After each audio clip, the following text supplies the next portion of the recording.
fellas. So I haven't just made a video in a while where I just sit down and kind of talk, and there is something that I have been wanting to like share, something that I've been wanting to discuss. So I feel like pretty much for my whole life I've never really felt like I'm doing the human thing right. I don't feel like I do a good job at the human experience, at just being normal. I think part of that could be because of the fact that I grew up with undiagnosed autism. I have autism and ADHD. And I don't know, part of it just feels like my personality. I also deal with depersonalization and derealization constantly. There's never a single point in my life where I'm not dealing with it, at least to some extent. It gets better and then worse sometimes. Right now I'm experiencing it, but it's not that bad. I don't know, I feel like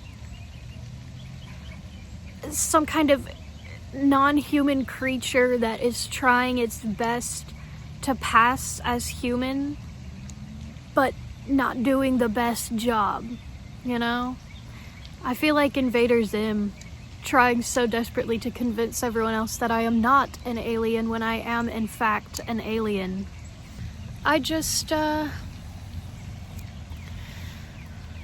thought I would make a video talking about the fact that I don't feel real or alive or awake. I feel like a dead, rotting corpse of something that was never even human to begin with.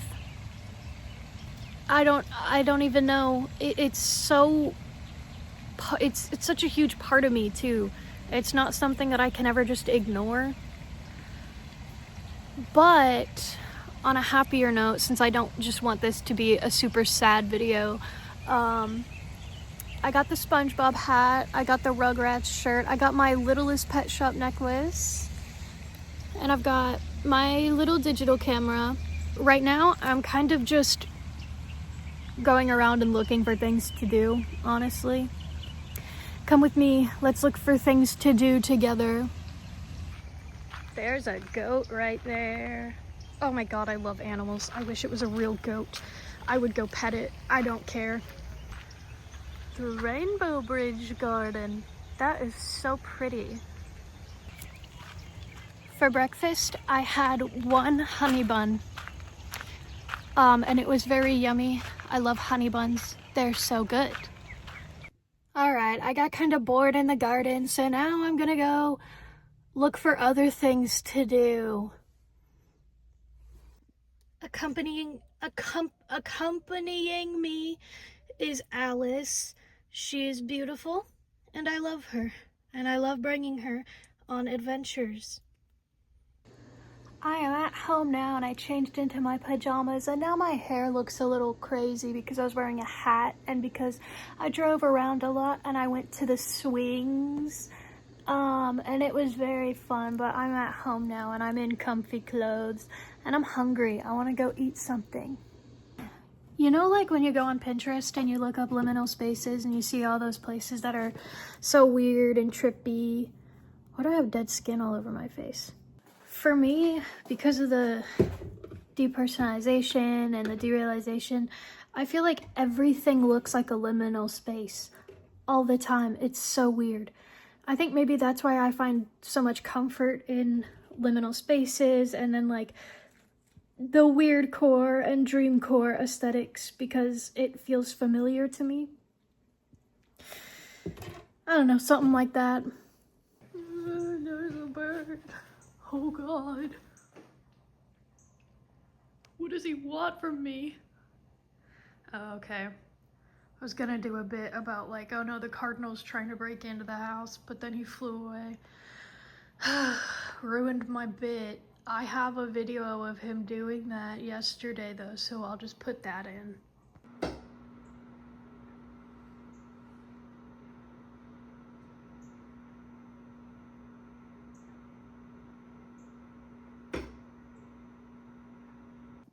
It used to really freak me out when it did that because I thought, oh no, he's flying into the window repeatedly. He's gonna break his neck, he's gonna die, he's gonna get hurt. But I don't think that that's what he's doing at all. He's not flying into the window. He's flying up to it and then pecking it and then going away. So like, I don't think he's in danger of getting hurt. I'm putting up dishes and listening to music because I'm home alone. I'm gonna tell a story, but there are mentions of, you know, when you like, I'm trying to think of how to say it without getting demonetized. When you really want to check out early from life, there's talk of that kind of thought process, those kinds of thoughts.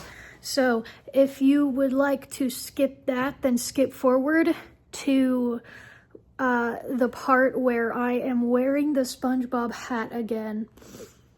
So a bit ago, I was in the hospital because I was not sure if I could trust myself not to check out early, you know? I don't know, I realized I didn't really talk about it on my YouTube channel, so I thought I would discuss it. So I'm not gonna go too into detail, but I'll talk about kind of what happened that night. All right, so when I first realized that I was kind of having this crisis, I told my mom. I went to her and I was like, yeah, I don't know if I'm gonna actually do it. And she was like, oh, okay, that's not good. So she drove me to the hospital.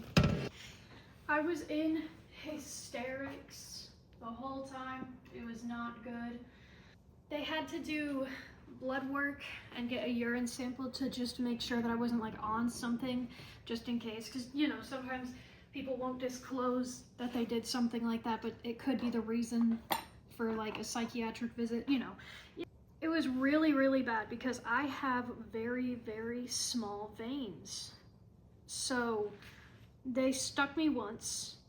It's not really working. They kind of shimmy the needle around all up in my vein, try and get it going. Won't work. Okay. They take it out. They do it again. Jiggle that needle all around in my vein. That's still not working. They take it out for a third time. And this time they have to do an ultrasound of my arm to try and find a vein. Finally, they get the IV going, and then they leave me in this room and they're like, okay, you wait here and we're gonna have a psychiatrist come and evaluate you. And I was like, okay, awesome. They left me alone in that room for over an hour. And I had so much time to just sit and think. And I started thinking about all kinds of things. I thought about getting in my car and driving out to go shopping when I have some allowance and finding something really good. I thought about having a really good meal that I was really craving. I thought about having my cat fall asleep on my lap. I thought about having a friend tell me a really good joke and laughing at it. And I kind of realized, like, I really don't want things to be over. So finally the psychiatrist came and evaluated me. And they were like, oh, okay. You are good. You do not need to be institutionalized. Let us just discharge you. I'm in there for another hour waiting for them to come discharge me. Another thing, it was past midnight at that point and I had not slept since 6 in the morning the previous day. And on top of that, I really hadn't eaten all day. So I was starting to feel really, really nauseated. And little fun fact about me, I have a really horrendous, awful, terrible anxiety with anything about my health. I'm the kind of person to legitimately have an anxiety attack because I'm feeling nauseated. And, you know, that started to happen because I was super hungry. and nauseated, and on top of that, you know, not being able to fully trust that I wouldn't, you know, cancel my subscription to being alive. I was in, you know, a very heightened state of adrenaline, and I was now coming off of it. So I was in the middle of an adrenaline crash, plus being really sleepy, plus being really sick at my stomach because I had barely eaten, plus having an anxiety attack because of all of it. Oh, it was awful. I felt disgusting. I made the mistake of mentioning to them that I was feeling nauseated. Huge mistake. If you're in a hospital and you don't live in one of those places where healthcare is free, don't like also mention, oh man, I'm feeling sick. Because then they're going to also give you some medicine for that, and then it's going to rack up the bill even more, and it's going to take even longer for them to discharge you. So yeah, they gave me some Zofran through the IV, and then I was fine. And then finally they discharged me. We got there at around 9 p.m. and we didn't leave until 3 a.m. It was awful and terrifying, but honestly, I am glad that that night happened. Even like the part where I started to get really sick and anxious and tired and loopy, I feel like genuinely all of that happened for a reason. I mean, think about it. I went in telling myself, yeah, I don't know what the point is anymore. I don't know if I even still want to be here. And then I ended the night having that little anxiety attack and going, oh my God, please let me be okay. Please let me recover. Please let me be okay. So, I don't know. I feel like that needed to happen. It was terrifying and scary and nauseating, but also I ended the night with a newfound appreciation for my life and a newfound desire to not, you know, pass away. I am, though, very glad that they let me keep Tack with me. My childhood stuffed animal, my childhood comfort item. They let me bring her back with me. That was very helpful. I don't know what I would have done without having her by me. All right, that's enough of that sad story. Back to having fun. Well, actually, it's like, it was a sad but also happy story. But regardless, my boyfriend got me flowers for Valentine's Day, and it's really, really nice, and I love them. And he also got me chocolates that he molded himself to look like little flowers. I've already eaten a lot of them, but look how cute. I love it. I don't know if it's my autism, the childhood trauma, or the fact that I deal with age regression, but I feel so drastically young. I feel so much younger than I really am. I feel like I'm a kid around other grown-ups. I feel like I'm a kid in a trench coat trying really hard to pretend that I'm a grown-up and fit in with all the other grown-ups, and that's just kind of how I always feel. It's such a weird mix. I feel so mature emotionally, but then so childlike and stunted socially. Like, I can word and voice my emotions so eloquently. I'm so great at writing and getting my thoughts out.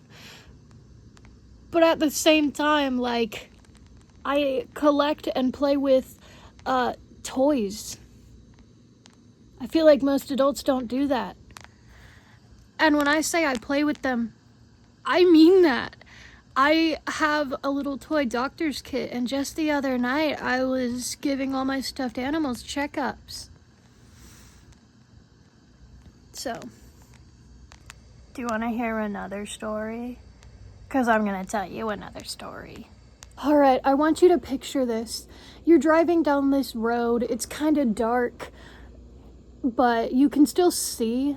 But then another car comes going down the road the other way, and they've got their brights on. And you don't know if it's just that their headlights are really bright or if they have their brights on, but you cannot see the road anymore, like at all. You are blinded.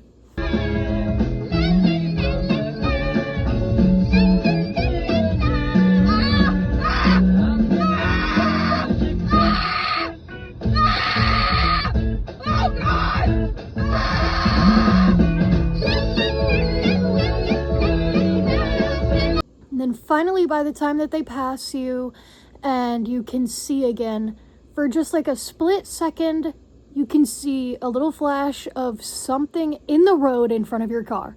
You don't have time to brake, you don't have time to swerve, you hit it. You don't even know what it was. It bumps against your car, like it feels violent. It's bad, and you get really, really scared, and so you turn around and you go try and see what you just hit with your car going 55 miles an hour, because that was the speed limit, and you can't see anything. There's nothing in the road anymore, and it was really scary. That was an experience I had a few nights ago. It was very, very frightening and scary. I think I'm probably going to stop recording now, but thank you for watching all of this if you did.